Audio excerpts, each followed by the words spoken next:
ትምህርት ያልተማረን ምንም ምን ማናቅ even ባንክ ቤት እንኳን ስንሄድ ላይክ በአሻራ እንድንፈርም የሚፈልጉ ስለተሸፈንን ብቻ ላይክ አምራችንንም እንደሸፈንና ምንም ማናቅ የሚመስላቸው ሰዎች አሉ።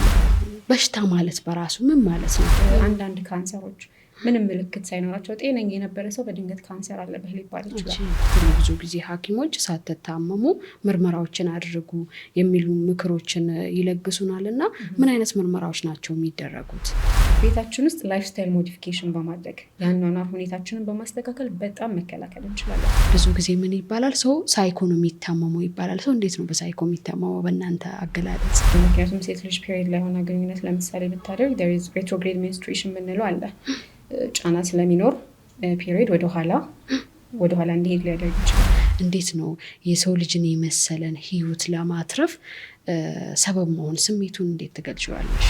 የኢትዮጵያ ሐኪም እንደ ሌላ ቦታ ሐኪም አይደለም። እንደ ሌላ ቦታ ሐኪም ምርመራዎች ተሟልቶለት ኤቭሪቲንግ ተበቻችቶለት አይደለም።